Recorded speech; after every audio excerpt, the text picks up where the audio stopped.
करीब 32 साल की एक लड़की के हाथ में मोबाइल होता है। काफ़ी देर से मोबाइल चला रही थी। इसी बीच में उसकी छोटी बहन, जिसकी उम्र लगभग 16 साल के आसपास होती है, वो अपनी बड़ी बहन के पास आती है और आकर कहती है कि दीदी मुझे अब मोबाइल दे दो, आप काफ़ी देर से इस मोबाइल को चला रही हो। जैसे ही बड़ी वाली ने ये बात सुनी, उसने अपनी छोटी बहन को वो मोबाइल दे दिया। जैसे ही बड़ी बहन ने छोटी बहन को मोबाइल दिया है, तो उनके पिता भी देख रहे थे। पिता एकदम से आते हैं और आने के बाद अपने बड़ी बेटी को डांटते हुए, फटकारते हुए कहते हैं कि जैसे तुम खुद हो ना, छोटी को बिल्कुल वैसी ही बना देना, जैसे तुम बिगड़ी हुई हो वैसी छोटी को बिगाड़ देना। इतना था कि बड़ी वाली बेटी ने कुछ कहना शुरू कर दिया और पिता को इस बात पर गुस्सा आ जाता है। पिता ने एक के बाद एक 2-3 थप्पड़ मार दिए और जैसे अपनी बेटी को थप्पड़ मारे हैं, तो बेटी को भी उतना ही गुस्सा आया जितना कि पिता को गुस्सा आता है। बेटी ने अपने पिता का गिरबान पकड़ लिया और गिरबान पकड़ने के बाद उनको घसीटने लगी, खींचने लगी। इधर से उधर जब खींच रही थी, तभी माँ की नज़र पड़ जाती है और माँ एकदम से आती है। बूढ़ी माँ अपने ही पति को बचाने के लिए अपनी ही बेटी से रिक्वेस्ट कर रही थी, हाथ जोड़ रही थी। और जब ये हाथ पैर जोड़ रही थी, तो इसी बीच में ये आवाज़ें जो थी वो घर से एकदम बाहर पहुंच जाती हैं। और जैसे घर से बाहर आवाज़ पहुंच जाती हैं, तो राहगीर हों या आसपास के लोग हों, तुरंत ही मौके पर आ जाते हैं। आखिरकार किसी भी सूरत से समझाकर बुझाकर बेटी को शांत करा जाता है। बेटी शांत तो हो जाती है, लेकिन एक शर्त रख लेती है कि मैं आज के बाद अपना खाना खुद से बनाऊंगी और खुद से ही खाऊंगी। तुम्हारे लिए ना कुछ बनाना है ना ही कुछ खाना है, मैं तुमसे अलग हो जाती हूँ। जैसे क्या लड़का अपने माता पिता से न्यारा हो जाता है, अलग हो जाता है, वो बेटी कुछ इसी तरह से अलग हो जाती है, न्यारी हो जाती है।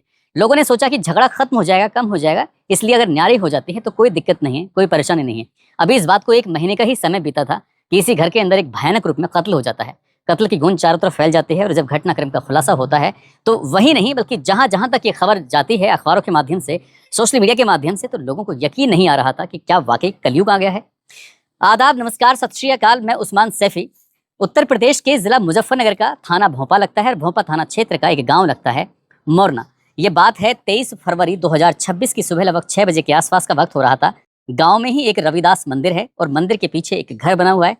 एक महिला जिसका नाम चंद्रकली होता है, उम्र जिसकी 55 साल के आसपास होती है, सुबह 6 बजे के आसपास जैसे ही वो उठती है, उठने के बाद जैसे उसने मुख्य द्वार को खोलने के लिए पहुंच रही थी, तो उसके पति की खून से लथपथ लाश पड़ी हुई थी। अपने ही पति को देखने के बाद वो परेशान हो जाते हैं और जोर जोर से रोना शुरू कर देती है, जोर जोर से चीखना शुरू कर देती है।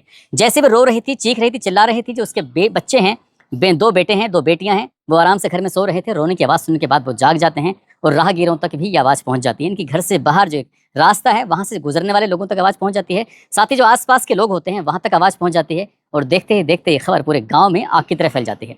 बड़ी संख्या में लोग यहाँ पर जुट जाते हैं और आखिर देखते क्या है कि जो किसान है, जिसकी उम्र लगभग 58 साल के आसपास है और नाम उसका राम प्रसाद होता है। राम प्रसाद खून से लथपथ था और उसकी मौत हो चुकी थी, यानी कि वो मर चुका था।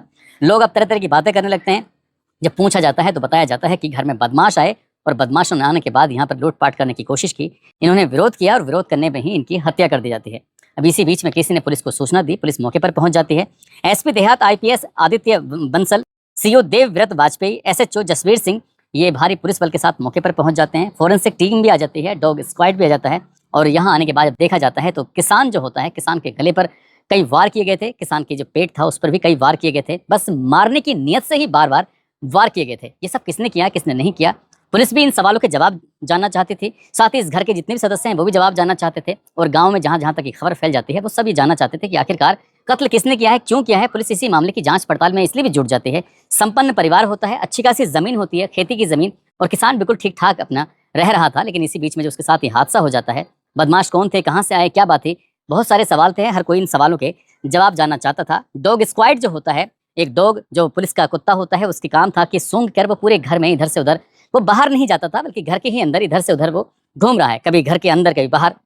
साथ ही जो फोरेंसिक टीम होती है, फोरेंसिक टीम भी अपनी तरफ से तमाम प्रयास कर रही थी। जहां बुजुर्ग किसान सोया हुआ था, उसी किसान के पास जो चारपाई है, वहीं पर कुछ बाल पड़े हुए थे। बालों की लंबाई थोड़ी ज़्यादा होती है और बालों पर जब देखा जाता है तो उस पर खून लगा हुआ था।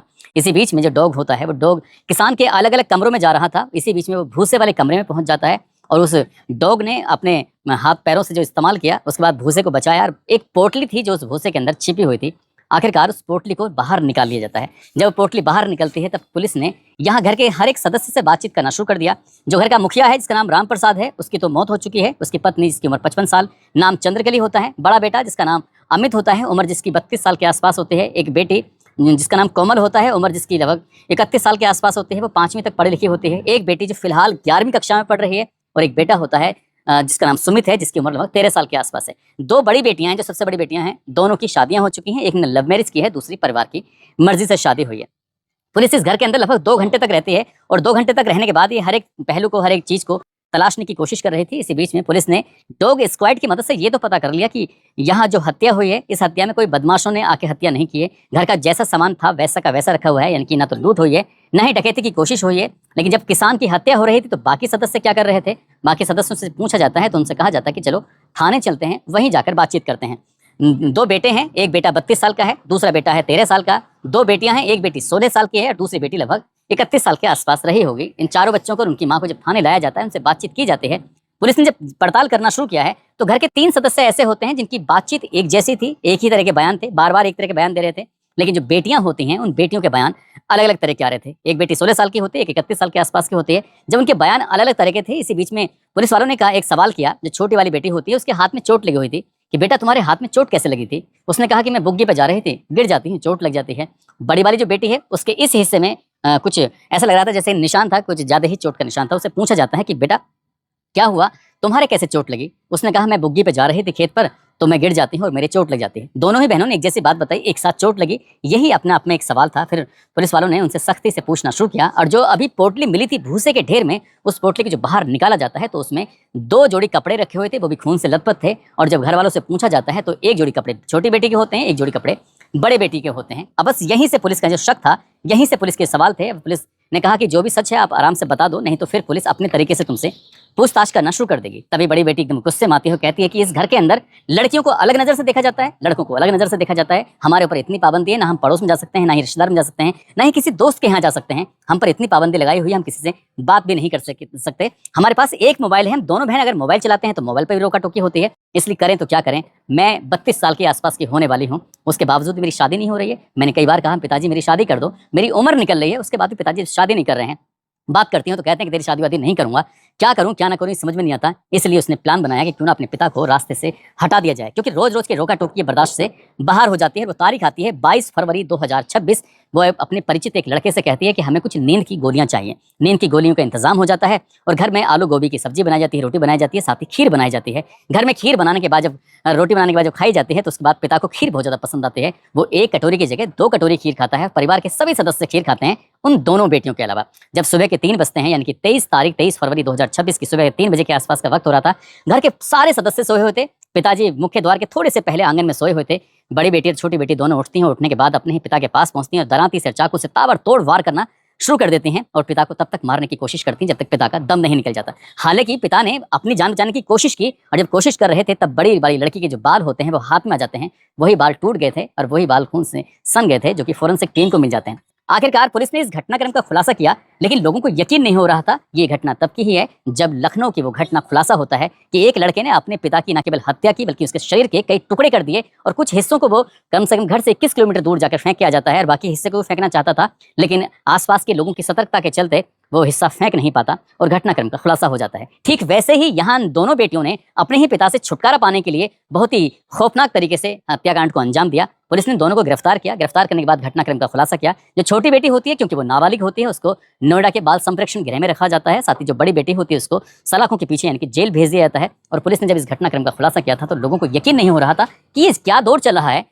अपने ही बालक जिन्हें गोद में खिलाया, जिन्हें पाला पोसा, उनकी हर तरह से छोटी छोटी बातों का ख्याल रखा गया, आखिरकार वो इतने हीनियस कैसे हो सकते हैं जो अपने ही माँ बाप के दुश्मन हो रहे हैं, अपने ही माँ बाप को इतनी बुरी तरह से मौत दे रहे हैं। परिवार वालों को ना इस बात पर बिल्कुल भी यकीन नहीं हो रहा था कि बेटियां इस तरह की घटना को अंजाम दे सकती हैं और पूरे गांव को भी इस बात पर बिल्कुल भी यकीन नहीं हो रहा था कि इन दोनों बेटियों ने इतना खौफनाक तरीके से कत्ल को अंजाम दिया है। बाकी की जिंदगी शायद सलाखों के पीछे गुजरेगी। जो शादी का वो ख्वाब देख रही थी वो शायद कभी पूरा भी नहीं हो पाएगा। हालांकि छोटी बेटी 2-2.5 साल जरूर जेल में रहेगी, वो छूट सकती है, लेकिन बड़ी बेटी को कभी राहत नहीं मिलेगी। वो बड़ी थी, समझदार थी, वो चाहती तो अपनी बहन को समझाकर इन सब चीज से रोकथाम कर सकती। दोस्तों, इस पूरे घटनाक्रम को सुनाने का उद्देश्य किसी को परेशान करना नहीं है, किसी का दिल दुखाना नहीं है, बल्कि आपको जागरूक करना है, आपको सचेत करना है और जाते जाते को बताना है कि बच्चों पर नजर रखनी चाहिए, लेकिन उन्हें इतना भी ज्यादा परेशान नहीं करना चाहिए, चिड़चिड़ा नहीं करना चाहिए कि कत्ल की भी नौबत आ जाए। जाते जाते शीतल गुप्ता है, आज इनका जन्मदिन है। शीतल गुप्ता को जन्मदिन की बहुत बहुत शुभकामनाएं, बहुत बहुत मुबारकबाद। साथ ही बाराबंकी के रहने वाले हैं राम प्रताप सिंह, उनकी पत्नी है वंदना वर्मा, आज इनकी शादी की सालगिरह है। इनको शादी की सालगिरह की बहुत बहुत शुभकामनाएं, बहुत बहुत मुबारकबाद। और कुछ लोगों ने नाम लेने की अपील की है, जिसमें नूरजहां है, बद्रीपाल शर्मा, कलीम अंसारी, हामिद रजा, रणधीर पासवान, हकीम जुनैद कादरी, लक्ष्मीकांत, मुस्कान, प्रेमचंद अहिरबार, बलराम सिंह, विजय ठाकुर, प्रदीप श्रीवास्तव, राजेश पांडे, फिरोज अंसारी, प्रभात कुमार, कार्तिक शर्मा, नरेश पाल सिंह। आप सब लोग अपना ख्याल रखें, सुरक्षित रहें। जय हिंद, जय भारत।